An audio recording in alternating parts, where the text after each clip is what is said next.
আসসালামু আলাইকুম ওয়া রাহমাতুল্লাহি ওয়া বারাকাতুহু। নাহমাদুহু ওয়া নাস্তাঈনুহু ওয়া নাস্তাগফিরুহু ওয়া নাউযু বিল্লাহি মিন শুরুরি আনফুসিনা ওয়া মিন সাইয়্যাতি আ'মালিনা। من يهد الله فلا مضل له ومن يضلل فلا هادي له. نشهد أن لا إله إلا الله وحده لا شريك له ونشهد أن سيدنا وحبيبنا ومولانا محمدا عبده ورسوله الذي أرسله بالحق بشيرا ونذيرا وداعيا إلى الله بإذنه سراجا منيرا. فقد قال الله تعالى في كلامه المجيد وفرقانه الحميد. أعوذ بالله من الشيطان الرجيم. بسم الله الرحمن الرحيم. إن الله وملائكته يصلون على النبي يا أيها الذين آمنوا صلوا عليه وسلموا تسليما.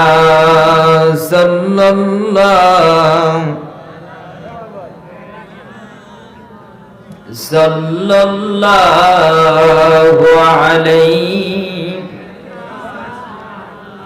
صلى الله على محمد صلى الله بلغ العلا بكماله كشف الدجى بجماله حسنت جميع خصاله. صلوا عليه محمد مصطفى تنہی حبیب پاک داور ہو شفیع آسیہ مشکل کشائے رجو محشر ہو بلغ العلا بکمالہ کشف الدجى بجمالہ حسنت جمیع خصالہ. صلوا علیہ শুকনো পাতার নূপুর পায়ে নচিছে গুরুনি বায়ে জল তরঙ্গে ঝিলিমিলি ঝিলিমিলি ঢেউ তুলে সে যায়. শুকনো পাতার নূপুর পায়ে নচিছে গুরুনি বায় জল তরঙ্গে ঝিলিমিলি ঝিলিমিলি ঢেউ তুলে সে যায়. জল তরঙ্গে ঝিলিমিলি ঝিলিমিলি ঢেউ তুলে সে যায়। জামুয়া উত্তরপাড়া দারুল উলুম হাফিজিয়া ও কওমিয়া মাদ্রাসার উদ্যোগে আয়োজিত 12তম বার্ষিক ওয়াজ মাহফিলের সম্মানিত সভাপতি হাজারাত উলামায়ে কেরাম, তোলাবায়ে ইলম, বিভিন্ন প্রান্ত থেকে ছুটে আসা দিনদরদি আমার আল্লাহ পাকের পবিত্র কোরআন কারীমের অমীয় সুধা পান করার জন্য আসা ধুলির আসনে বসা সম্মানিত মুরব্বিয়ানে কেরাম, আগামী দিনের উজ্জ্বল ভবিষ্যৎ গঠনের জন্য যারা সদা সর্বদা ব্যস্ত এবং ক্লান্ত, যাদের ত্যাগ ও কোরবানির মাধ্যমে আমরা এই ইসলামী সমাজ ব্যবস্থাকে পেয়েছি, সেই খালিদ বিন ওয়ালিদের উত্তরসূরি, তারিক বিন জিয়াদের উত্তরসূরি সম্মানিত যুবক ভাইরা, স্নেহের কচি ও কাঁচা, পর্দার অন্তরালে অবস্থানরতা, সর্বগুণে গুণান্বিতা সম্মানিতা মা ও বোনেরা, সকলকে আমি আমার হৃদয়ের গভীর থেকে জ্ঞাপন করছি মোবারক। সবটুকুন শুকরিয়া যে মালিক আমাদেরকে কালামে হাকিম, কালামে রব্বানি, মহাগ্রন্থ আল কোরআন শোনার জন্যে আসার ও বসার সুব্যবস্থা দান করলেন। সে মালিকের দরবারে লাখ কোটি সজুদ পেশ করি আলহামদুলিল্লাহ। দরুদ ও সালাম বর্ষিত হোক সর্বকালের সর্বযুগের সর্বশ্রেষ্ঠ মহাপুরুষ, বিশ্ব সভার সভাপতি, আল্লাহর সৃষ্টির প্রধান আকর্ষণ, সমস্ত নবী রাসূলগণের মাথার মুকুট, শামসুল হেদায়েত, বাদরুদ্দুজা, সাইয়্যিদুস সাকালাইন, ইমামুল মুরসালিন, আফতাবে নবুওয়াত, শাহানশাহে রিসালাত, সুলতানুল মদিনা, হুজুরে আকরাম, নূরে মুজাসসাম, সাইয়্যিদিনা হাবিবিনা, শাফিঈনা মাওলানা মুহাম্মদ, সকলে পড়েন সাল্লাল্লাহু আলাইহি ওয়াসাল্লাম। আপনারা কি আমার উপর রাগ করে বসে আছেন নাকি? রাত তো 12টা বেজে গেছে। এখন আমি যেখানে প্রধান আলোচক থাকি, অধিকাংশ মাহফিল গুলাম 11টার ভিতরে মোনাজাত দেওয়ার চেষ্টা করি, কিন্তু আজকে তো আমি 12টার শুরু করলাম। এখন কি করব আমি নিজেও বুঝতে পারছি না। তো আখিরি মোনাজাত পর্যন্ত আপনারা থাকবেন তো ইনশাআল্লাহ? যদি চলে যান তাহলে কিয়ামতের ময়দানে আল্লাহর দরবারে এমন দোয়া করব, আসামির কাঠগড়ায় দাঁড়াতে হবে। একদম প্যাকেট সময়, ঘড়ি ধরে একদম প্যাকেট সময় কথা বলে আখিরি মোনাজাত করে বিদায় হব ইনশাআল্লাহ। কারো ধৈর্যের বাঁধ ভাঙবো না। কিন্তু এখন তো সবার ক্লান্তি চলে এসেছে, কষ্ট করে হলেও আমার সঙ্গে 1 ঘন্টা সময় থাকতে হবে। থাকবেন তো ইনশাআল্লাহ? প্রিয় ভাইরা, আল্লাহ রাসূলের হাদিস এসেছে, হযরত আব্দুল্লাহ ইবনে ওমর রাদিয়াল্লাহু তাআলা আনহু থেকে বর্ণিত। তিনি বলেন, আল্লাহ রাসূল বলেছেন, কিছু মানুষ কোরআন কারীমের জন্য লাঞ্ছিত হয়, বঞ্চিত হয়, অপমানিত হয়। আবার কিছু মানুষ এই কোরআনে কারীমের সংস্পর্শে প্রবেশ করার কারণে, কোরআনের সন্নিকটে যাওয়ার কারণে অমানুষ থেকে ঘাটি মানুষ হয়ে যায়। সুবহানাল্লাহ।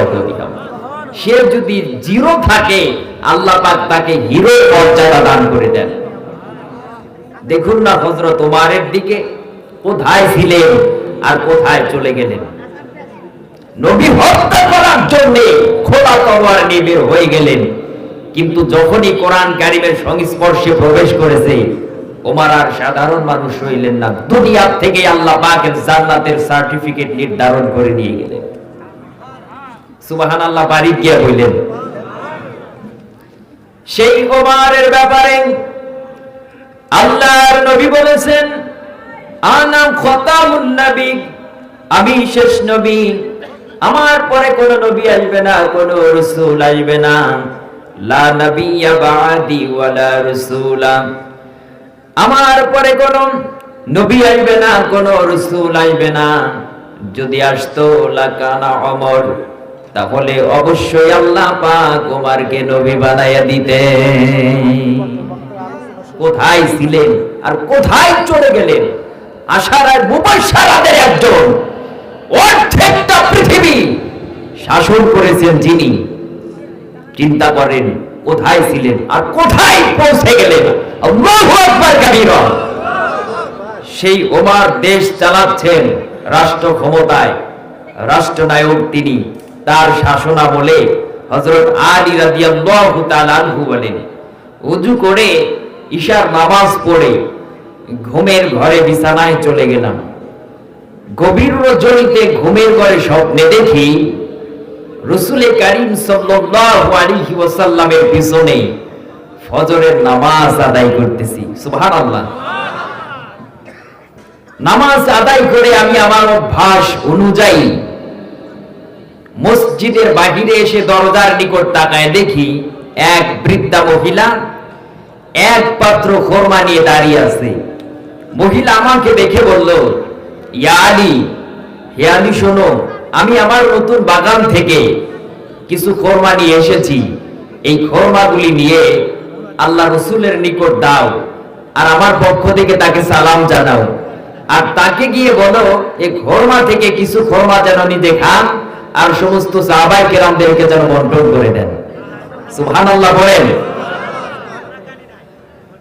হযরত আলী ঘুমের ঘরে স্বপ্নে যুগে বৃদ্ধা মহিলার কাছ থেকে খোরমার পাত্রটি নিয়ে আল্লাহ রাসূলের নিকট চলে গেলেন। চলে যাওয়ার পর আল্লাহ রাসূলের হাতে খোরমার পাত্রটি দিয়ে দিলেন। আল্লাহ রাসূল খোরমার পাত্রটি হাতে নিয়ে একটি খোরমা আল্লাহ রাসূল হযরত আলীর হাতে দিয়ে দিলেন। হযরত আলী রাসূলের দেয়া খোরমা মুখের ভিতরে প্রবেশ করিয়ে চর্বণ করতে লাগলেন, চিবুতে লাগলেন। চিবুচ্ছেন, অনেক মজা পাচ্ছেন। এত মজা, খোরমা চর্বণ করাকালীন সময়ের ভিতরে মসজিদে নববী থেকে ফজরের আজান তার কানে ভেসে এলো। আজানের শব্দ শুনে হযরত আলীর ঘুম ভেঙে গেল, স্বপ্নও ভেঙে গেল। তিনি ওযু করে আসলেন। হযরত আলী বলেন, ওযু করে আসলাম ঠিক, কিন্তু স্বপ্নের যুগে রাসূলের দেয়া খোরমার স্বাদ এখনো আমার জিহ্বার ভিতরে অবশিষ্ট রয়ে গেছে। জামা পরিধান করে চলে গেলেন মসজিদে নববীতে। সেখানে গিয়ে লক্ষ্য করে তাকায় দেখেন খলিফাতুল মুসলিমিন আমিরুল মুমিনিন হযরত ওমর রাদিয়াল্লাহু তাআলা আনহু তার ইমামতির জায়গায় দাঁড়িয়ে আছে মিহরাবে। জামাতে নামাজের সময় হলো। নির্ধারিত সময়ের ভিতরে ফজরের নামাজটাকে আদায় করে হযরত আলী তার অভ্যাস অনুযায়ী মসজিদের বাহিরে এসে দরজার নিকট তাকায় দেখে স্বপ্নের মতো বাস্তবে এক বৃদ্ধা মহিলা এক পাত্র খোরমা নিয়ে দাঁড়িয়ে আছে। মহিলা হযরত আলীকে দেখে বলল, ইয়া আলী, হে আলী শোনো, তাল এদিকে এসো। আমি আমার নতুন বাগান থেকে কিছু খোরমা নিয়ে এসেছি বরকতের জন্য। খলিফাতুল মুসলিমিন ওমরের নিকট নিয়ে দাও, আর আমার পক্ষ থেকে সালাম জানাও। এই খোরমা থেকে কিছু খোরমা যেন নিজে খান, আর সমস্ত সাহাবায়ে কেরামদেরকে যেন বন্টন করে দেন। হযরত আলী বৃদ্ধা মহিলার কাছ থেকে খোরমার পাত্রটি নিয়ে ওমরের নিকট চলে গেলেন। মহিলার পক্ষ থেকে সালাম দিলেন। সালাম দেওয়ার পর খোরমার পাত্রটি হাতে দিয়ে মহিলার পক্ষ থেকে সালাম পেশ করলেন। হযরত ওমর আলীর হাত থেকে খোরমার পাত্রটি নিয়ে একটি খোরমা পাত্রর ভিতর থেকে নিয়ে হযরত আলীর মুখে প্রবেশ করায় দিলেন। হযরত আলী ওমরের দেয়া খোরমা চর্বণ করছেন, চিবুচ্ছেন, অনেক মজা পাচ্ছেন, প্রচন্ড মজা, অনেক স্বাদ লাগছে। এই স্বাদের তীব্রতা, স্বাদের প্রচন্ডতার কারণে লোভ সামলাতে পারছে না। লোভ সামলাতে না পেরে হযরত আলী রাদিয়াল্লাহু তাআলা আনহু ওমরকে ডেকে বললেন, ইয়া ওমর আমিরুল মুমিনিন, জিদনি তামরাতান উখরা, আমাকে আরেকটা খোরমা দাও না। অনেক খোরমাই তো আছে, সমস্ত সাহাবায়ে কেরামদেরকে বন্টন করে দেওয়ার পর অনেক খোরমাই তো বেঁচে যাবে, আমাকে আরেকটা খোরমা দাও না। হযরত ওমর বললেন, ইয়া আলী, লাউ আন্না রাসূলুল্লাহি সাল্লাল্লাহু আলাইহি ওয়াসাল্লাম যাদাক লাযিদনাক।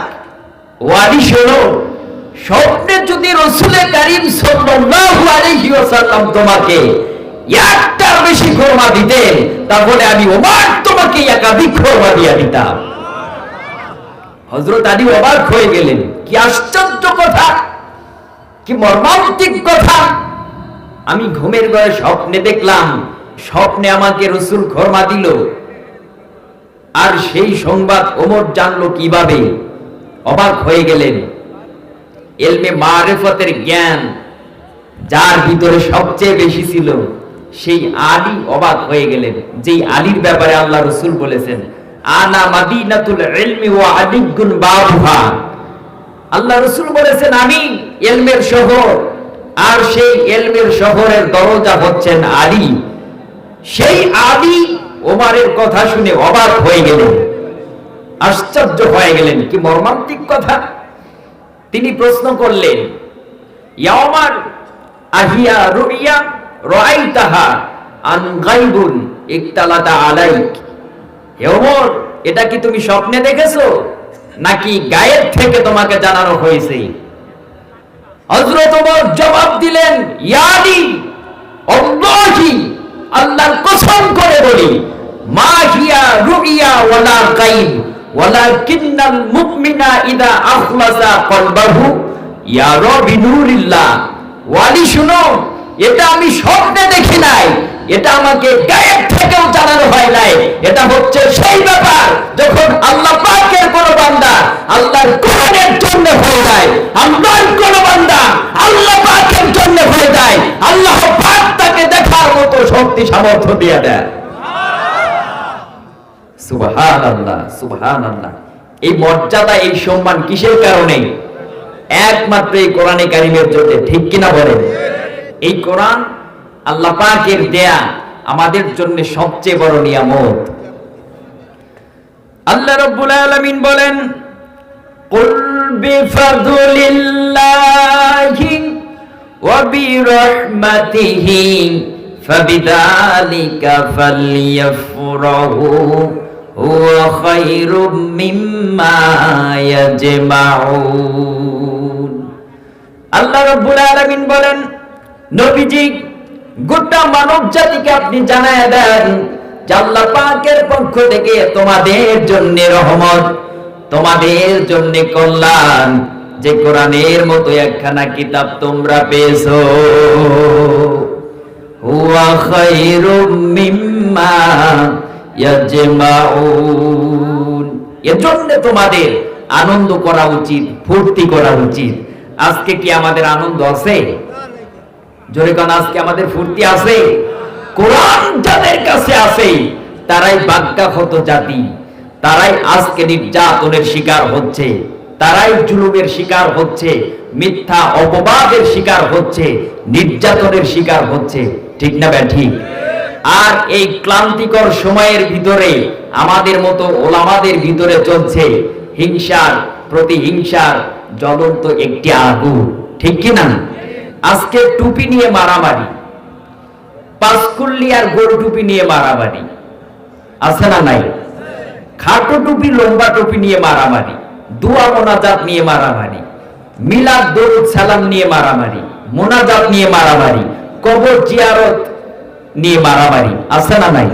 এইসব নিয়ে মারামারি করার, ফিতনা করার সময় আমাদের হাতে আছে?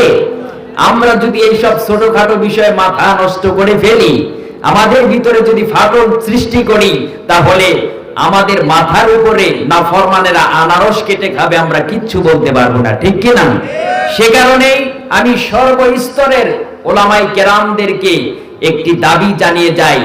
আল্লাহ পাক পবিত্র কোরআন কারীমে ফতোয়া দিয়েছেন, ওয়াতাসিমু বিহাবলিল্লাহি জামিআন ওয়ালা তাফাররাকু। তোমরা ঐক্যবদ্ধ হয়ে আল্লাহ পাকের রশিকে, আল্লাহ পাকের কোরআনকে আঁকড়ে ধরো, খবরদার ওয়ালা তাফাররাকু, পৃথক হয়ে যেও না, বিচ্ছিন্ন হয়ে যেও না। এই ফতোয়াটা মেনে যদি আমরা প্রত্যেক স্তরের তৌহিদি মুসলমান একই প্ল্যাটফর্মে অবস্থান করি, কোন নাফরমান আমাদেরকে আক্রমণ করতে পারবে না, ঠিক কি না? আজকে আলিয়া কওমিয়া নিয়ে মারামারি, হাফিজি নুরানি খারিজি নিয়ে মারামারি, আছে না নাই? আরে জোরে বল, আছে না নাই? আমার কথা হলো কে আলিয়া, কে কওমিয়া, কে হাফিজি, কে নুরানি দেখার বিষয় নাই। কে মিলাদ পড়লো, কে মিলাদ পড়লো না, কে দোয়া করলো, কে দোয়া করলো না, এটা দেখার বিষয় নাই। বাংলাদেশের প্রত্যেকটা মসজিদের ইমাম, প্রত্যেকটা মসজিদের খতিব, প্রত্যেকটা মসজিদের মুয়াজ্জিন, প্রত্যেকটা মাদ্রাসার ছাত্র শিক্ষক যদি আল্লাহ পাকের পবিত্র কোরআনের ফতোয়া মেনে একই রাস্তার অনুসরণ করতেন, একই প্ল্যাটফর্মে যদি অবস্থান করতেন, বাংলাদেশ কেন গোটা পৃথিবীতে নাফরমানের বাচ্চারা মুসলমানদেরকে হত্যা করা তো দূরের কথা, মুসলমানদের রক্ত দিয়ে রাজপথ লাল করা তো দূরের কথা, মুসলমানদের দিকে চোখ রাঙিয়ে তাকিয়ে দেখার সাহস পেত না।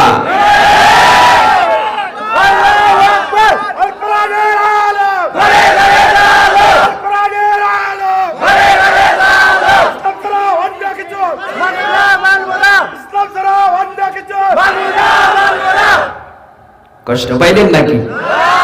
ভয় পাইলেন? ভয় পাওয়ার কোনো কারণ নাই। আল্লাহ রাব্বুল আলামিন বলছে, বান্দারে ভয় পাওয়ার কোনো কারণ নাই, চিন্তা করার কোনো কারণ নাই। যদি কোরআন মানো, ফামান তাবিয়া হুদায়া ফালা খাউফুন আলাইহিম ওয়ালা হুম ইয়াহজানুন। আল্লাহ পাক বলেন, কোরআন যদি মানো, কোরআন যদি গ্রহণ করো, তোমাদের কোনো চিন্তাও নাই, তোমাদের কোনো ভয়ও নাই।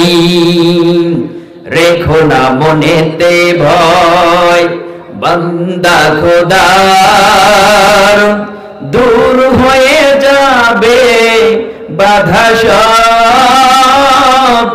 তোমার আমার এক মালিক আছেন, আছেন আমাদের রব, আছেন আমাদের রব। আমাদের কে আছে? জোরে বলতে হবে, কি আছে? অপরাধ যদি কিছু করে থাকি, একটাই অপরাধ, আল কোরআনের পথে চলি। ঠিক কিনা বলে? অপরাধ যদি কিছু করে থাকি, একটাই অপরাধ, আল কোরআনের কথা বলি। এই অপরাধে জীবন যদি দিতে হয়, জিতে পারি যাসে আমারি সব, দিতে পারি যাসে আমারি সব। রেখো না মনেতে ভয়, বান্দা খোদার, দূর হয়ে যাবে বাধা সব। তোমার আমার এক মালিক আছেন, আছেন আমাদের রব, আছেন আমাদের রব। তাকবীর! আল কোরআনের আলম, আল হাদিসের আলম, আলেম ওলামা যেখানে, ওয়াজ মাহফিল যেখানে, যাত্রা থিয়েটার যেখানে, গুড নারায়ে তাকবীর! প্রিয় ভাই সব, আমার সাথে কোরআন কারীম তেলাওয়াত করুন, যেন তেলাওয়াতকৃত প্রত্যেকটি অক্ষরের নূর আল্লাহ পাক আমাদের সকলের সিনার মধ্যে প্রবেশ করিয়ে দেন। পড়ুন আউযু বিল্লাহি মিনাশ শাইতানির রাজীম, বিসমিল্লাহির রহমানির রহিম। আল্লাহু লা ইলাহা ইল্লা হুয়াল হাইয়ুল কাইয়্যুম। আমানতু বিল্লাহ। কোরআন কারীম সূরাতুল বাকারা সিরিয়াল নাম্বার অনুযায়ী 114টি সূরার ভিতরে দ্বিতীয় নম্বর সূরা। সূরাটি নাজিল হয় মদিনা মুনাওয়ারায়। আয়াত সংখ্যা 286টি, রুকু সংখ্যা 40টি। 286টি আয়াতে কারিমার ভিতর থেকে 255 নম্বর আয়াতে কারিমার প্রথম অংশ আমি তেলাওয়াত করেছি। তেলাওয়াতকৃত আয়াতাংশের সরল তর্জমা হচ্ছে আল্লাহু লা ইলাহা ইল্লা হুয়াল হাইয়ুল কাইয়্যুম। আল্লাহ পাক হচ্ছেন তিনি যিনি ছাড়া কোনো ইলাহা নাই, যিনি ছাড়া কোনো মাবুদ নাই, উপাস্য নাই, আইনদাতা নাই, বিধানদাতা নাই, হায়াতের মালিক নাই, মৌতের মালিক নাই, সার্বভৌমত্বের মালিক কেউ নাই, সে আল্লাহ পাক ছাড়া। সাদাকাল্লাহুল আযীম। এই হচ্ছে আয়াতে কারিমার সরল তর্জমা। এই আয়াতাংশকে কেন্দ্র করে নির্ভরযোগ্য কিছু কথা আমি আল্লাহ পাকের পবিত্র কোরআন থেকে এবং রাসূলুল্লাহর হাদিস থেকে তুলে ধরার চেষ্টা করব। আল্লাহ পাক যেন সেই সুযোগ তার এ নগণ্য গোলামকে দান করেন, বলুন আমিন। প্রিয় ভাইরা, কথা না বাড়িয়ে মূল আলোচনায় প্রবেশ করি। আল্লাহ পাক রব্বুল আলামিন মানব জাতিকে হেদায়েতের পথে পরিচালিত করার জন্য, মুক্তির পথে পরিচালিত করার জন্য পয়গাম্বরদেরকে পাঠিয়েছেন। যত পয়গাম্বর আল্লাহ পাক পাঠিয়েছেন, সমগ্র পয়গাম্বরদেরকে নবুয়তি মর্যাদা দেওয়ার পর তাওহীদের মিশন দিয়ে আল্লাহ পাকের দ্বীনে ইসলামের প্রতি মানুষকে আহ্বান করার জন্য দায়িত্ব প্রদান করেছেন সমগ্র পয়গাম্বরদেরকে। সুবহানাল্লাহ। যেমন আল্লাহ রাব্বুল আলামিন হযরত নূহ আলাইহিস সালামকে যখন নবুয়তি মর্যাদা প্রদান করলেন, নবুয়তি মর্যাদা প্রদান করার পর আল্লাহ পাক নির্দেশ করলেন, আমার পক্ষ থেকে তোমার সম্প্রদায়ের লোকদেরকে আমার দ্বীনের প্রতি তাদেরকে আহ্বান করো। নবুয়ত পাইলেন, আল্লাহর নির্দেশ পাইলেন। নির্দেশ পাওয়ার সঙ্গে সঙ্গে হযরত নূহ আলাইহিস সালাম আল্লাহ পাকের সার্বভৌমত্বের প্রতি তার সম্প্রদায়কে আহ্বান করতে লাগলেন, ইয়া কওমি ইবুদুল্লাহা মা লাকুম মিন ইলাহিন গায়র। হে আমার সম্প্রদায়ের লোকেরা, হে আমার কওমের লোকেরা, এক আল্লাহর আনুগত্য করো, এক আল্লাহর দাসত্ব করো, যে আল্লাহ পাক ছাড়া তোমাদের আর দ্বিতীয় কোনো মাবুদ নাই, মালিক নাই। সুবহানাল্লাহ। একই ভাবে আল্লাহ রাব্বুল আলামিন হযরত সালেহ আলাইহিস সালামকে যখন নবুয়তি মর্যাদা প্রদান করলেন, নবুয়তি মর্যাদা প্রদান করার সঙ্গে সঙ্গে আল্লাহ পাক নির্দেশ করলেন, তোমার জাতির লোকদেরকে তুমি আমার দ্বীনের প্রতি আহ্বান করো, আমার পক্ষ থেকে তাদেরকে তোমার সার্বভৌমত্বের দাওয়াত পেশ করো। হযরত সালেহ আলাইহিস সালাম আল্লাহ পাকের সার্বভৌমত্বের দাওয়াত পেশ করলেন তার জাতির সামনে, ইয়া কওমি ইবুদুল্লাহা মা লাকুম মিন ইলাহিন গায়র। হে আমার জাতির লোকেরা, এক আল্লাহর আনুগত্য করো, এক আল্লাহর দাসত্ব করো, যে আল্লাহ পাক ছাড়া তোমাদের কোনো বাঁচানের মালিক নাই, মারারও মালিক নাই। আল্লাহু আকবার কাবীরা। একই ভাবে আল্লাহ রাব্বুল আলামিন হযরত শুআয়ব আলাইহিস সালামকে যখন নবুয়তি মর্যাদা দিলেন, নবুয়তি মর্যাদা দেওয়ার পর আল্লাহ পাক তাকে নির্দেশ করলেন, আমার দ্বীনের প্রতি মানুষকে আহ্বান করো, তোমার গোত্রের লোকদেরকে আমার সার্বভৌমত্বের দাওয়াত পেশ করো। নবুয়ত পাইলেন, আল্লাহর হুকুম পাইলেন। আল্লাহর হুকুম পাওয়ার পর হযরত শুআয়ব আলাইহিস সালাম তার জাতির লোকদেরকে আহ্বান করতে লাগলেন, ইয়া কওমি ইবুদুল্লাহা মা লাকুম মিন ইলাহিন গায়র।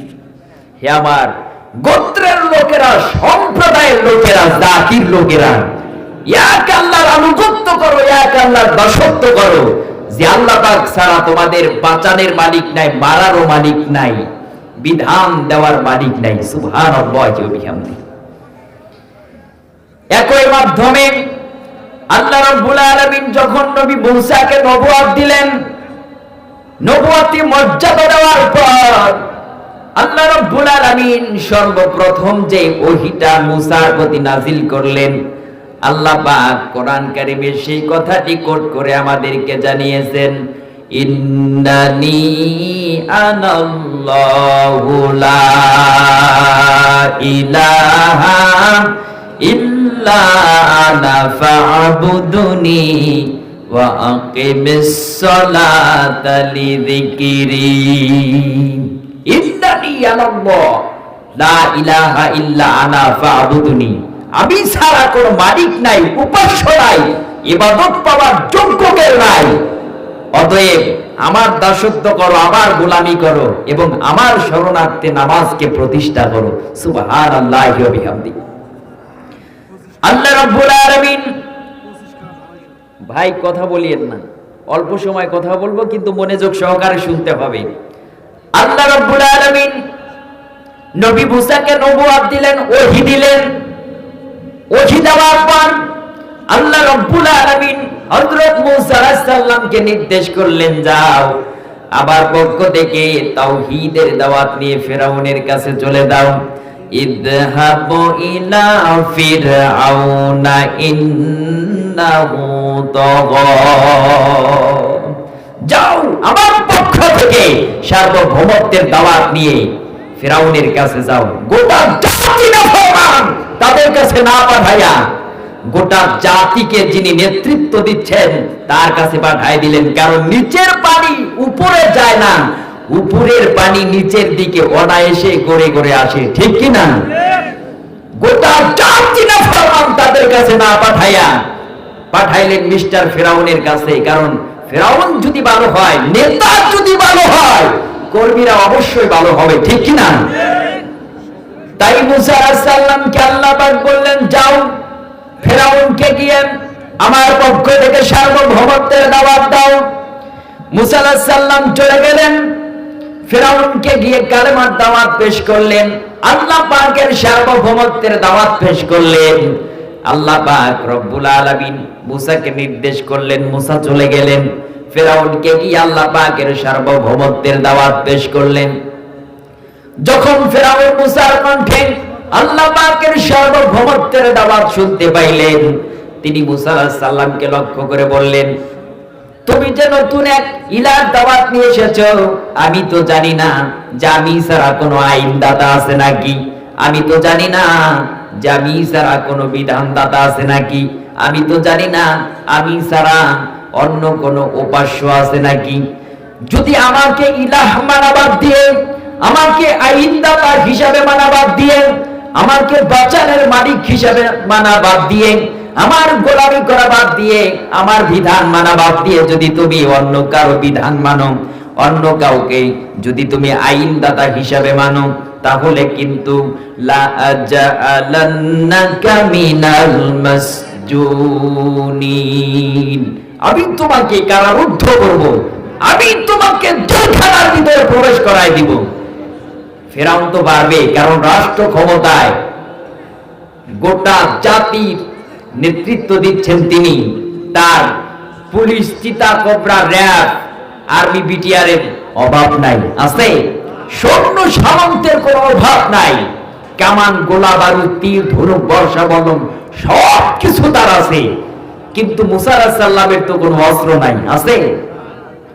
কিন্তু আল্লাহ রাব্বুল আলামিন হযরত মুসা আলাইহিস সালামকে অলৌকিক ক্ষমতা প্রদান করেছিলেন। আল্লাহ রাব্বুল আলামিন বলছেন, ওয়া মা তিলকা বিয়ামিনিকা ইয়া মুসা, মুসা রে তোমার হাতে ওইটা কি? হযরত মুসা আলাইহিস সালাম বললেন, লাঠি। আল্লাহ পাক বললেন, ফেলে দাও লাঠি। হিয়া হাইয়াতুন তাসআ, লাঠি পড়ে সাপ হয়ে গেল। এখন সাপ দেখে নবী হোক আর ওলি হোক ভয় পাবে কি পাবে না? কথা বলেন, ভয় পাবে কি পাবে না? হযরত মূসা আলাইহিস সালাম ভয় পাইলেন। আল্লাহ রাব্বুল আলামিন বললেন, খুযুহা ওয়া লা তাখাফ সানুঈদুহা সিরাতাল উলা। আল্লাহ পাক বললেন মূসারে, খুয, ধরো, লা তাখাফ, ভয় পেও না, সাপকে ধরো। ধরার সঙ্গে সঙ্গে সিরাতাল উলা, আমি আল্লাহ রাব্বুল আলামিন স্বাভাবিক অবস্থায় ফিরাইয়া দেব।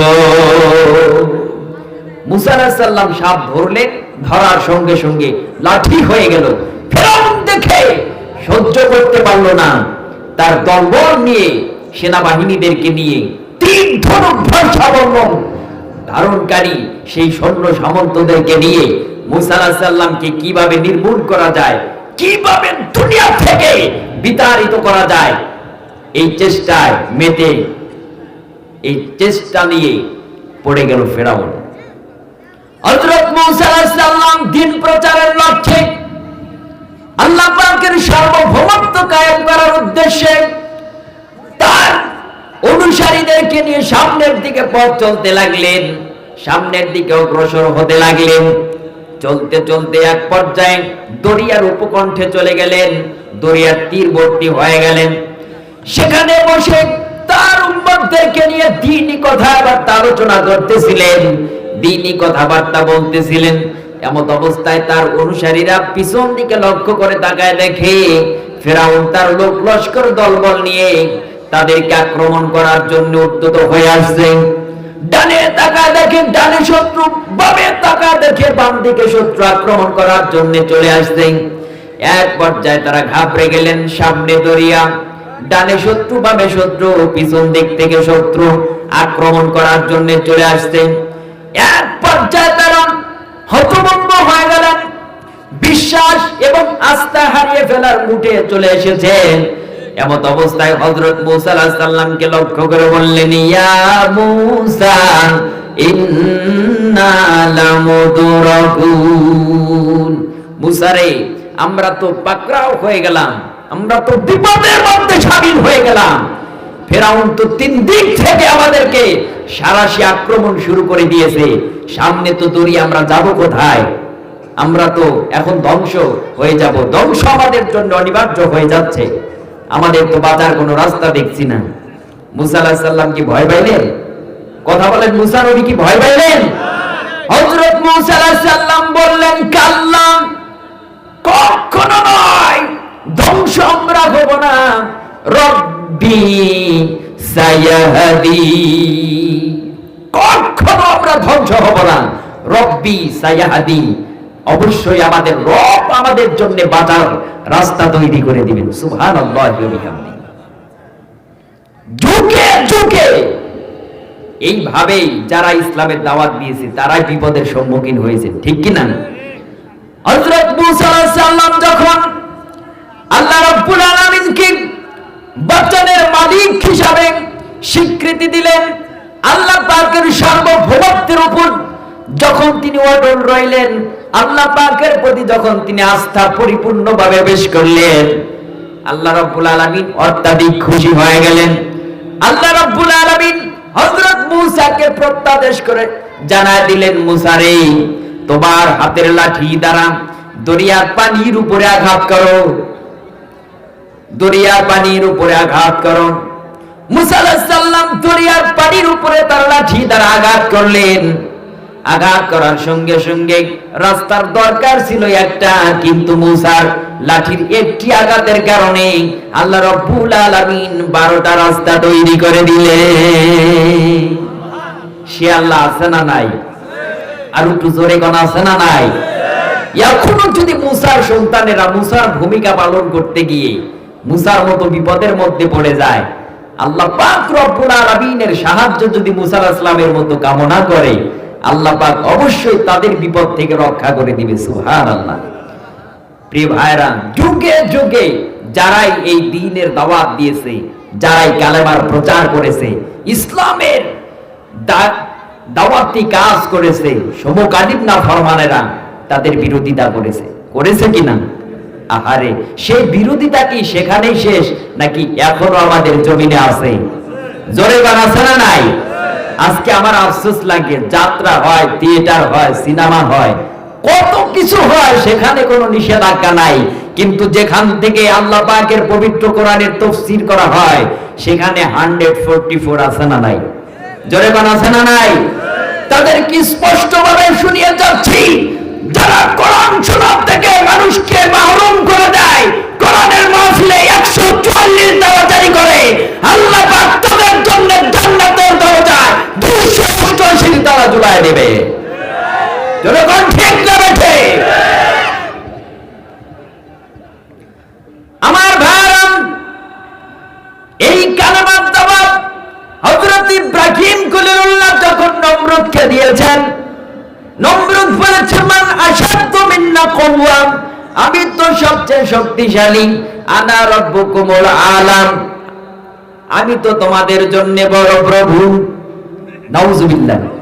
কই থেকে টুপি দাড়ি জুব্বা পাগড়ি পরিধান করে এক আল্লাহর দাওয়াত নিয়ে এসেছো, তোমার দাওয়াতকে মানি না, প্রত্যাখ্যান করি। কিন্তু নমরুদ ভালো করেই জানে ইব্রাহিম যে দাওয়াত নিয়ে এসেছে এটাই মূলত দ্বীন, এটাই মূলত জীবন ব্যবস্থা, ঠিক কিনা? এই কালেমার দাওয়াত পেশ করার অপরাধে হযরত ইব্রাহিম খলিলুল্লাহকে অগ্নিকুণ্ডের ভিতরে ফেলে দেওয়ার ব্যবস্থা করা হয়েছে। এই সব কথা আল্লাহর কোরআনে আছে না নাই? জোরে বানা আছে না নাই? আল্লাহ পাক কেন বললেন? এই জন্য বললেন, ফেরাউন মরে যাবে, নমরুদ মরে যাবে, আবু জেহেল, উতবা, শাইবা, ওয়ালিদ ইবনুল মুগিরা মরে যাবে, কিন্তু তাদের চালা চামচা নাতি প্রতি কিয়ামত পর্যন্ত থাকবে। এই কালেমা পেশ করার অপরাধে হযরত ইব্রাহিম খলিলুল্লাহকে অগ্নিকুণ্ডের ভিতরে ফেলে দেওয়ার ব্যবস্থা করা হয়েছে, আগুনের ভিতরে জ্বালায় পোড়ায় ছাই করার ব্যবস্থা করা হয়েছে। এমন অবস্থায় হযরত জিবরাইল চলে আসলেন, এসে বললেন, ভাই ইব্রাহিম খলিলুল্লাহ, আপনাকে আগুনের ভিতরে জ্বালায়া পোড়ায় ছাই করে দেওয়ার ব্যবস্থা করা হয়েছে, আপনি আমার সাহায্য চান, আমি আপনাকে বাঁচাই দিব। হযরত ইব্রাহিম খলিলুল্লাহ বললেন, ভাই জিবরাইল, আমার ইমানের পরীক্ষা চলতেছে, আমাকে ডিস্টার্ব করো না, বিরক্ত করো না, আমি তোমার কাছে কেন সাহায্য চাইব? আমি তো এমন অন্ধ কোন আল্লাহর ইবাদত করি না যিনি তার বান্দাদের দুঃখ দুর্দশা নিজের চোখে না দেখে। পাস করছেন না? পাস করছেন কিনা বলেন? হযরত ইব্রাহিম আলাইহিস সালাম বললেন, ভাই জিবরাইল, আমি যদি অগ্নিকুণ্ডের ভিতরে জ্বলে পড়ে ছাই হয়ে যায়, আর এরূপ অবস্থা দেখে যদি আমার আল্লাহ রাব্বুল আলামিন খুশি হয়ে যায়, তাকে খুশি করার জন্য একবার নয়, দুবার নয়, আমি আগুনের ভিতরে 1000 বার জ্বলতে রাজি আছি, কোনো অসুবিধা নাই। হযরত ইব্রাহিম আলাইহিস সালামকে অগ্নিকুণ্ডের ভিতরে ফেলে দেওয়ার ব্যবস্থা করা হলো, তাকে আগুনের ভিতরে ছেড়ে দেওয়া হলো। এমন অবস্থায় আল্লাহ পাক খুশি হয়ে গেছে, আল্লাহ পাক আগুনের প্রতি নোটিশ করে দিলেন, ইয়া নারুকুনি বারদাও ওয়া সালামান আলা ইব্রাহিম। প্রাণ খুলে পড়েন সবাই, ইয়া নারুকুনি বারদাও ওয়া সালামান আলা ইব্রাহিম। হে আগুন, আমার বন্ধু ইব্রাহিম খলিলুল্লাহর জন্য শান্তিদায়ক ঠান্ডা হয়ে দাও। আল্লাহু আকবার। ইব্রাহিম আলাইহিস সালাম অগ্নিকুণ্ডের ভিতরে পড়ে আছে, নমরুদ তার দালানের সাথে বসে ইব্রাহিম কিভাবে জ্বলে পড়ে ছাই হয়ে যায় এর দৃশ্য দেখার জন্য তাকায় দেখে ইব্রাহিম কিভাবে আগুনের ভিতরে জ্বলে পড়ে ছাই হয়ে যায়।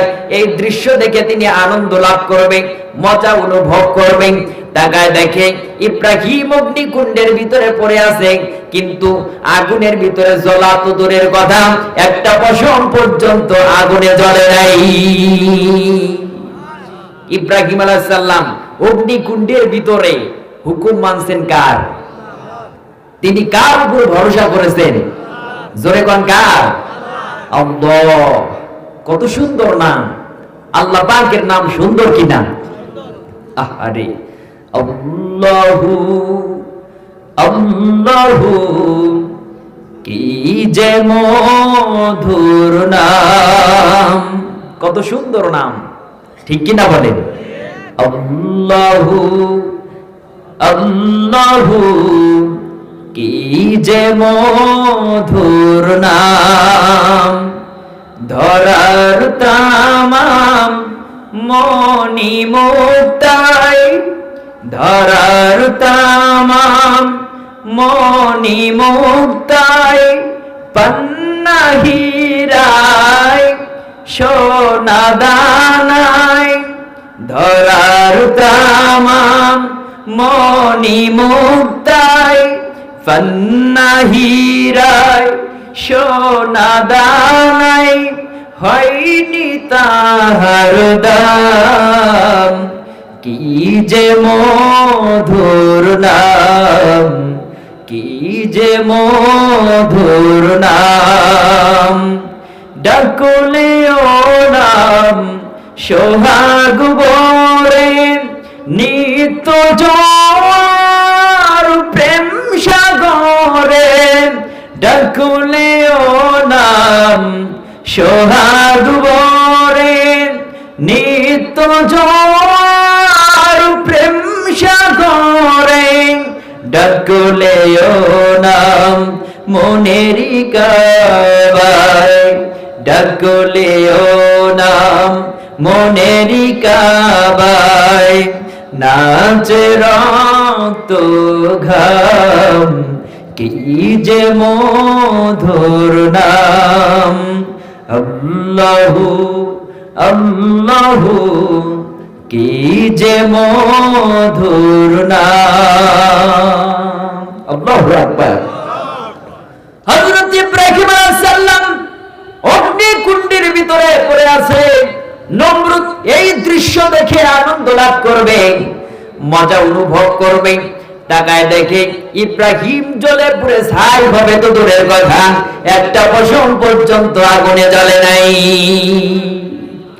নমরুদ আগুনকে লক্ষ্য করে দেখে বলল, আগুন, গোটা জাতির লোক নিয়ে তোর পূজা করলাম, গোটা জাতির লোক নিয়ে তোকে ভক্তি করলাম, শ্রদ্ধা করলাম, তোকে রসগোল্লা, চমচম, সন্দেশ, কাটারি ভোগ, রাজভোগ, মোহনভোগ, রসমালাই দিয়ে তোকে ভোগ দিলাম, দুধের সর দিয়ে ভোগ দিলাম, কলা দিয়ে তোকে ভোগ দিলাম।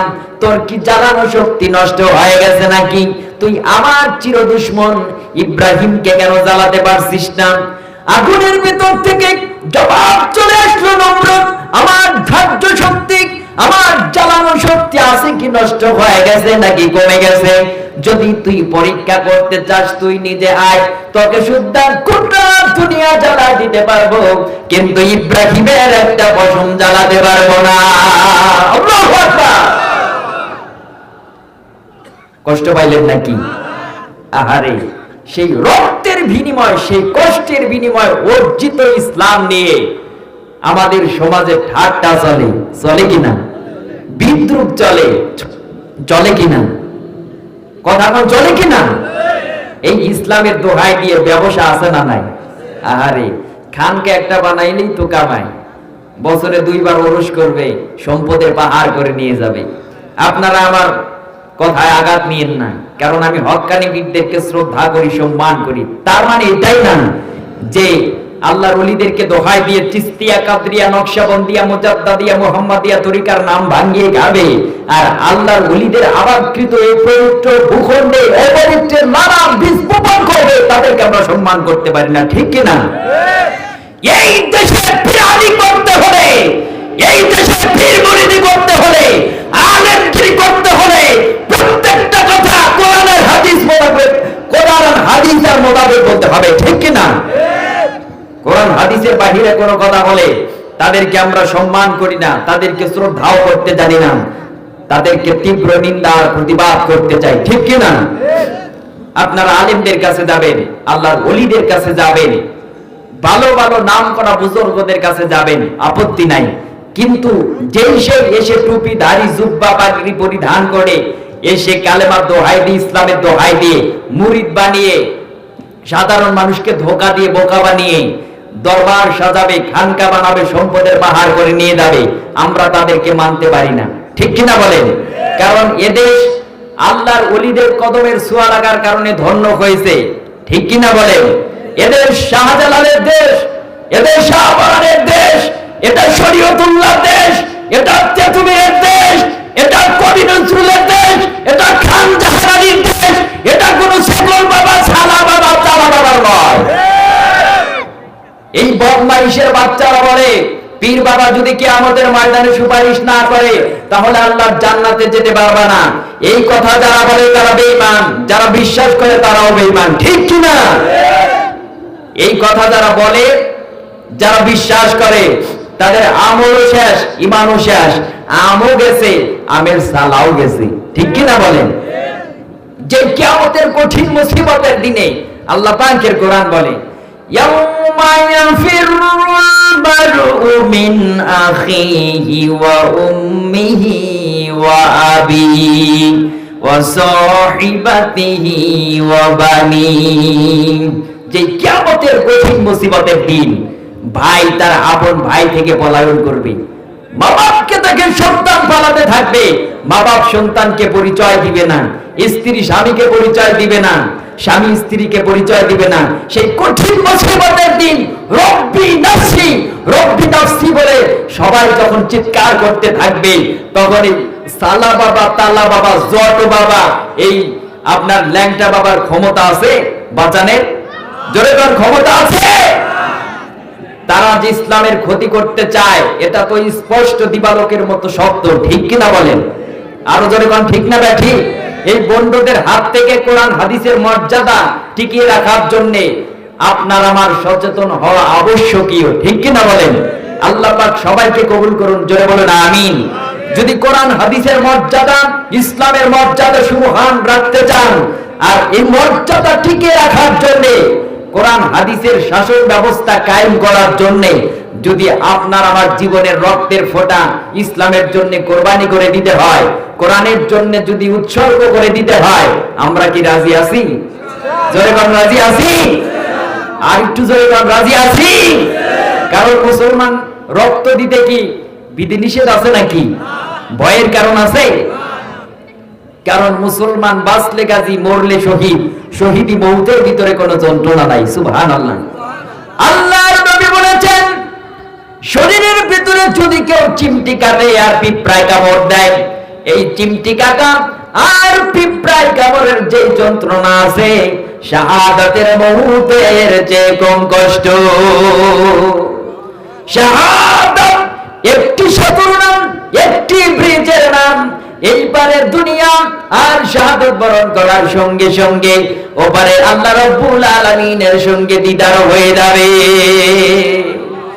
আর একটা কথা স্পষ্ট শোনা যায়, এই মুসলমানেরা যতদিন ধরে বিজয় লাভ করেছে, যতবার বিজয় অর্জন করেছে, তাদের শক্তির দাপটে নয়, তাদের সম্পদ দিয়া নয়, তাদের আত্মগৌরবের কারণে নয়। মুসলমানেরা বিজয় লাভ করেছে তাদের ঈমান দিয়া। জোরে কোন কি দিয়া? তার বাস্তব প্রমাণ হলো আল্লাহর নবী হাদিস শরীফের ভিতরে এসেছে, আল্লাহ রাসূল এই ইসলামকে টিকিয়ে রাখার জন্য মুতার প্রান্তরে লড়াই করবেন।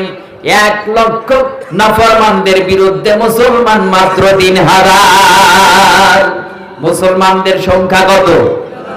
আর একটু জোরে কোন কত? বেঈমানদের সংখ্যা কত? আর একটু জোরে কোন কত?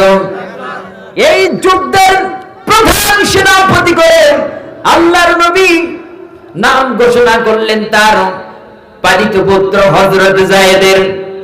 কোথায় যায়েদ? দাঁড়ায় গেলেন। হুজুর বললেন তুমি দায়িত্ব পালন করবেন। আল্লাহর নবী বললেন যায়েদ যদি শহীদ হয়ে যায় ইসলামের পতাকা জাফর বিন আবি তালেব ধরবেন। কোথায় জাফর? হযরত জাফর দাঁড়ায় গেলেন। হুজুর বললেন তুমি দায়িত্ব পালন করবেন। জাফর যদি শহীদ হয়ে যায় ইসলামের পতাকা আব্দুল্লাহ বিন রাওয়াহা ধারণ করবেন। কোথায় আব্দুল্লাহ বিন রাওয়াহা? দাঁড়ায় গেলেন। হুজুর বললেন তুমি দায়িত্ব পালন করবেন।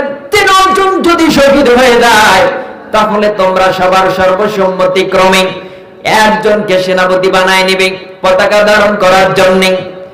আল্লাহর নবী যেই তিনজনের নাম ঘোষণা করলেন, কারণ মনে বুঝতে বাকি রইল না, আল্লাহর নবী যেই তিনজনের নাম ঘোষণা করেছেন তাদের নিশ্চিত শহীদ হয়ে যাওয়া কনফার্ম হয়ে গেছে, নিশ্চিত হয়ে গেছে, অবশ্যই তারা শহীদ হয়ে যাবে। আল্লাহর নবী বললেন, যাও তোমরা বাড়িতে গিয়ে বিবি বাল বাচ্চা মা বাপের কাছ থেকে বিদায় নিয়ে আসো। এই কথা শোনার সঙ্গে সঙ্গে হযরত যায়েদ রাদিয়াল্লাহু তাআলা তিন চোখের পানি ছেড়ে দিয়ে কাঁদতে লাগলেন। আল্লাহর নবী বললেন, যায়েদ রে কাঁদো কেন, কোন কারণে কাঁদো? হযরত যায়েদ বললেন, ইয়া রাসূলুল্লাহ, আমি জিহাদের যাওয়ার ভয়ের কারণে কাঁদি না, কাফিরদের ভয়ে কাঁদি না। আপনি মা বাবা আর বিবি বাল বাচ্চার কাছ থেকে বিদায় নিয়ে আসার জন্য বলেছেন। আমার তো মা বাপ আর বিবি বাল বাচ্চা বলতে কিছুই নাই। বাবা থাকলে আপনি আছেন, মা থাকলে আয়েশা সিদ্দিকা হুজরাত থেকে সবকিছু শুনতে পাচ্ছেন। ইয়া রাসূলুল্লাহ, আপনি আমার জন্য দোয়া করে দেন, আমি যাতে করে আপনার হুকুমটা পরিপূর্ণভাবে পালন করতে পারি। হযরত জাফর চলে গেলেন বাড়িতে। বাড়িতে চলে যাওয়ার পর তার স্ত্রীকে সালাম দিয়ে বলছেন, প্রাণের স্ত্রী, আল্লাহর নবী আমাকে জিহাদের ময়দানে সেনাপতি করে পাঠাচ্ছেন, আমি চললাম। আমার কলিজার টুকরা দুজন সন্তানকে আল্লাহ রাস্তায় প্রতিষ্ঠিত করে দিও, দ্বীনের পথে তাদেরকে পরিচালিত করে দিও। হযরত জাফর বললেন, প্রাণের স্ত্রী, আমার কলিজার টুকরা দুজন সন্তানকে দ্বীনের পথে পরিচালিত করে দিও। আর আমি যে তোমার হক আদায় করতে পারলাম না, আল্লাহর হস্তে ক্ষমা করে দিও। হযরত জাফরের স্ত্রী আল্লাহ রাব্বুল আলামিনের দরবারে হাত উত্তোলন করে বললেন, রব্বুল আলামিন, আল্লাহর নবী আমার স্বামী জাফরকে জিহাদের সেনাপতি করে পাঠাচ্ছেন, আমি তাকে ফেরাতে পারবো না, আমি তাকে ফেরাবার ক্ষমতা রাখবো না, কিন্তু তোমার দরবারে দোয়া করি, আমার স্বামী জাফরকে তুমি জিহাদের বিজয়ী গাজী করে ফিরাইয়া দিও। হযরত জাফর তার হাতের তরবারির উল্টো পিঠ দ্বারা স্ত্রীর হাতে হালকা আঘাত করে বললেন, প্রাণের স্ত্রী, উল্টা দোয়া করো না, কারণ তোমার এই উল্টা দোয়া আমার আল্লাহ কবুল করবে না। কারণ আমার আগে একজন সেনাপতি আছেন, আমার পরেও একজন সেনাপতি আছেন। এই কথার দ্বারা নিশ্চিত বোঝা যায় নিশ্চয়ই আমি শহীদ হয়ে যাব, বাড়িতে ফিরতে পারবো না। বিদায়ী সালাম দিয়ে স্ত্রীর কাছ থেকে চলে যাচ্ছেন নবীজির দরবারে। জাফরের কলিজার টুকরা দুটি সন্তান পিছনে পিছনে দৌড়ায় আর বাবা বাবা বলে চিৎকার করে কান্না করেন। হযরত জাফরের স্ত্রী তার পিছনে দৌড়ায়, স্বামী স্বামী বলে চিৎকার করে কান্দে। হযরত জাফর একটিবার পিছনে ফিরে তাকায়, দেখলেন না কারা কান্দে কারা দৌড়ায়। হযরত আব্দুল্লাহ বিন রাওয়াহা চলে গেলেন বাড়িতে। বাড়িতে চলে যাওয়ার পর হাদিস শরীফের ভিতরে এসেছে সেই রাতটা ছিল তার বাসর সজ্জা রাত, ফুল সজ্জা রাত। বাড়িতে প্রবেশ করার সঙ্গে সঙ্গে শুনতে পাইলেন ঘরের ভিতর থেকে তার স্ত্রী কোরআন কারীম তেলাওয়াত করতেছেন। হযরত আব্দুল্লাহ তার স্ত্রীকে ডেকে ডেকে বললেন, প্রাণের স্ত্রী, একটুখানি কোরআন কারীম তেলাওয়াত করা বন্ধ করে দাও। আল্লাহর নবী আমাকে জিহাদের ময়দানে সেনাপতি করে পাঠাচ্ছেন, আমি চললাম, আর আমি যে তোমার হক আদায় করতে পারলাম না, আল্লাহর হস্তে ক্ষমা করে দিও। হযরত আব্দুল্লাহর স্ত্রী ডেকে ডেকে বললেন, প্রাণের স্বামী, আল্লাহর নবী আপনাকে জিহাদের ময়দানে সেনাপতি করে পাঠাচ্ছেন, আমি আপনাকে ফেরাতে পারবো না, কিন্তু আপনি একটু ঘরের ভিতরে চলে আসেন। হযরত আব্দুল্লাহ বললেন, না, আমি ঘরের ভিতরে প্রবেশ করব না। ঘরের ভিতরে প্রবেশ করলেই তোমার সুন্দরী চেহারাখানা দেখে আমি তোমার প্রেমে পাগল পারা হয়ে যাব, রাসূলুল্লাহর হুকুম মানতে আমার বিলম্ব হয়ে যেতে পারে। হযরত আব্দুল্লাহর স্ত্রী বলছে, প্রাণের স্বামী, ঘরের ভিতরে আসলে পরে আপনার সঙ্গে কোনো প্রেম নিবেদন করব না, আপনার সঙ্গে কোনো ভালোবাসা প্রয়োগ করব না, এই জন্য আসতে বলি। আপনি তো জিহাদের ময়দানে শহীদ হয়ে যাবেন, আপনি তো আর বাড়ি ফিরতে পারবেন না। জীবনের শেষবারের মতো আপনার আপনার চেহারাটা জনমের মতো দেখে রাখতে চাই, যাতে করে কাল কিয়ামতের কঠিন মুসিবতের দিন আপনাকে অসংখ্য মানুষের ভিতরে স্বামী বলে চিনা নিতে পারি। হযরত আব্দুল্লাহ বললেন, প্রাণের স্ত্রী, এই চিন্তা চেতনা, এই আশা আকাঙ্ক্ষা যদি তোমার হৃদয়ে থাকে, আর যদি তুমি ধৈর্য ধারণ করে থাকতে পারো, যদি সবর করে যদি তুমি থাকতে পারো, আল্লাহ রাব্বুল আলামিন তোমাকে আমাকে জান্নাতের ভিতরে স্বামী স্ত্রীতে পরিচয় করায় দিবে। হযরত আব্দুল্লাহ বিদায়ী সালাম দিয়ে চলে গেলেন রাসূলুল্লাহ দরবারের দিকে। জিহাদের ময়দানে পৌঁছে গেলেন। হযরত যায়েদ রাদিয়াল্লাহু তাআলা আনহু অসংখ্য কাফেরকে নিধন করে, অসংখ্য কাফেরকে হত্যা করে এক পর্যায়ে শাহাদাতের পেয়ালা পান করলেন। হযরত জাফর বিন আবি তালেব ইসলামের পতাকা ধরলেন। কাফেররা হযরত জাফরের ডান হাতে কোপ দিল, বাম হাত দ্বারা ইসলামের পতাকা ধরলেন, বাম হাতে কোপ দিল। কাটা দুইটা বাহুর মাধ্যমে পতাকা বুকের সঙ্গে জড়িয়ে ধরে পাশের সাহাবীকে ডেকে বললেন, নবীর সাহাবী, আল্লাহর নবীকে বিদায়ী সালাম বলে দিও। জীবনের শেষ মুহূর্ত পর্যন্ত কালেমার পতাকা বুকের মধ্যে ধারণ করেছি, মাটিতে পড়তে দেই নাই, কারণ আমি এখন শহীদ হয়ে যাব। আমার নাকের মধ্যে আল্লাহ পাকের জান্নাতের সুগন্ধ পাচ্ছি। হযরত আবু উবাইদা বলেন, আমরা দুজন মিলে দূর থেকে লক্ষ্য করে তাকায় দেখি কে যেন ইসলামের পতাকা উঁচু করে ধরে আছে। নিকটবর্তী হয়ে তাকায় দেখি হযরত জাফরের দুই হাত কাটা, দুই দিকে পড়ে আছে, দুই পা কাটা, দুই দিকে পড়ে আছে, শূন্য দেহটা এক জায়গায় পড়ে আছে, শুধু মাথাটা একদিকে পড়ে থেকে হযরত জাফর ইসলামের পতাকা কামড়াইয়া উঁচু করে ধারণ করে আছে। হযরত আবু উবাইদা বলেন, আমি এবং আব্দুল্লাহ বিন রাওয়াহা দুইজন হাত পা মাথা মস্তক একত্রিত করে কাফনের কাপড় পেঁচাইয়া জাফরের পা থেকে শুরু করে মাথা পর্যন্ত চুমু খেতে লাগলাম। কবরের ভিতরে শুয়ে দিলাম। রাতের বেলায় ঘুমের ঘরে স্বপ্নে দেখি হযরত জাফর আল্লাহর জান্নাতে ফেরেশতাদের সঙ্গে উড়ে বেড়ায়। আমি জিজ্ঞেস করলাম, ভাই জাফর, আল্লাহ রাব্বুল আলামিন কি আচরণ তোমার সঙ্গে করেছেন, কি ব্যবহার আল্লাহ তোমার সঙ্গে করেছেন? হযরত জাফর বলছেন, ভাই আবু উবাইদা, আল্লাহ পাক আমাকে জান্নাতের নাজ নিয়ামত দিয়েছে, আর বলেছে, জাফর তুমি কি চাও? আমি বলছি, আল্লাহ কিচ্ছু চাই না, আর একবার দুনিয়ায় পাঠিয়ে দাও, তোমার দ্বীন কায়েম করার জন্য লড়াই করে আমার জীবনটা আর একবার কুরবানি করে দিয়ে আসি। আমার বন্ধুগণ, আল্লাহর দ্বীন কায়েম করার জন্য, আল্লাহর দ্বীন সমাজে প্রতিষ্ঠা করার জন্য সাহাবায়ে কেরাম রক্ত দিয়েছেন, আল্লাহর নবী নিজে রক্ত দিয়েছেন। তাদের রক্তের বিনিময় ইসলাম আজ এই পর্যন্ত এসেছে। তাদের রক্তের বিনিময় ইসলাম আজ এত দূর পর্যন্ত চলে এসেছে, ঠিক কিনা বলেন? আজ গোটা পৃথিবীতে 195 কোটির অধিক মুসলমান এই পৃথিবীতে বসবাস করে, কিন্তু মুসলমানদের সেই ইজ্জত আজার নাই, ঠিক কিনা? আজকে সেই ইজ্জত, সেই সম্মান, সেই ঈমান কি আমাদের আছে? জয়গান আছে?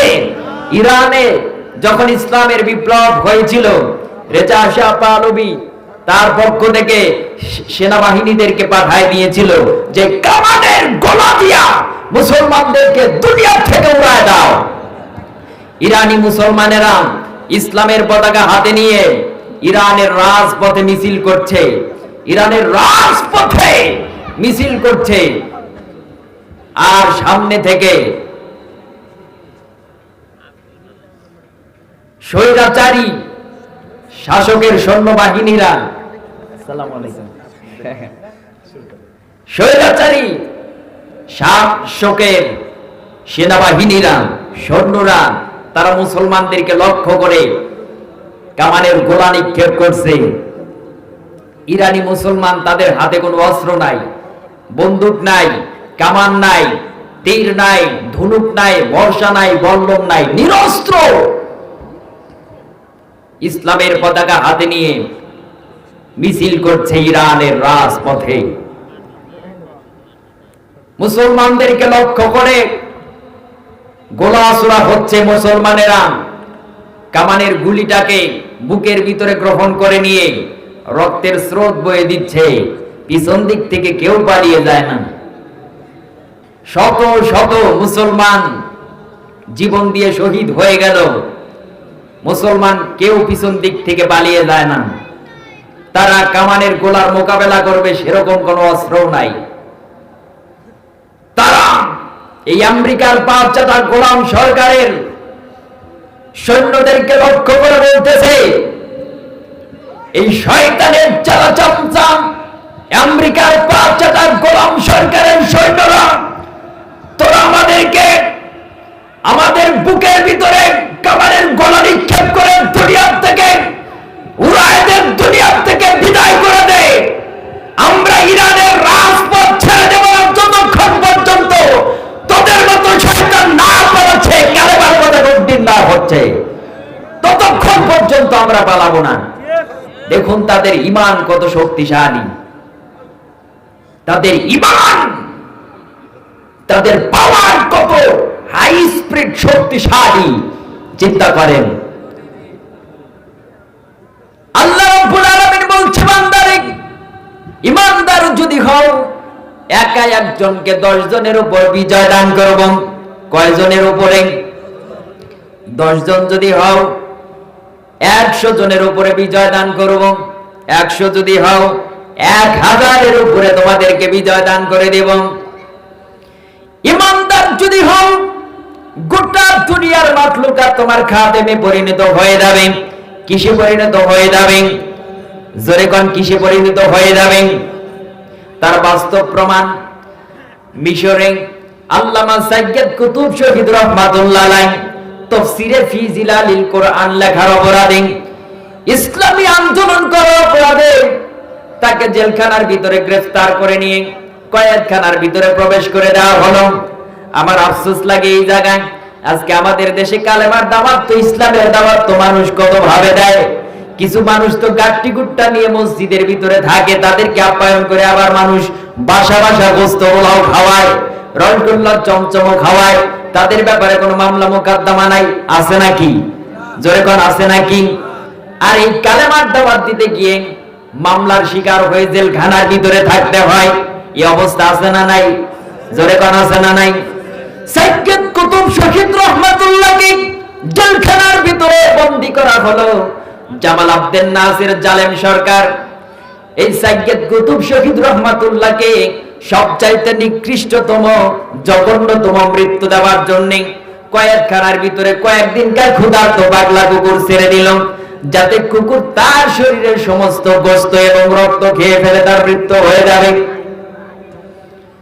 জেলখানার ভিতরে বন্দী করে দেওয়া হলো, ক্ষুধার্ত কয়েকদিনকার পাগলা কুকুর ছেড়ে দেওয়া হলো।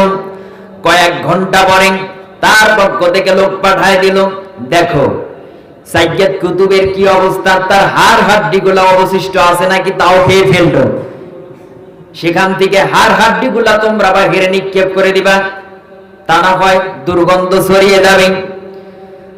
জামাল আবদেল নাসিরের সৈন্যরা যখন জেলখানার কয়েদখানার ভিতরে প্রবেশ করলো, দরজা খুলে তাকায় দেখে আল্লাহ পাকের এই গোলাম সাইয়্যিদ কুতুব শহীদ রাহমাতুল্লাহ আলাইহি মাওলা পাকের কুদরতি পায়ে সিজদায় পড়ে আছে। আর কয়েকদিনকার ক্ষুধার্ত পাগলা কুকুরটা তার খাদেমে পরিণত হয়ে গেছে।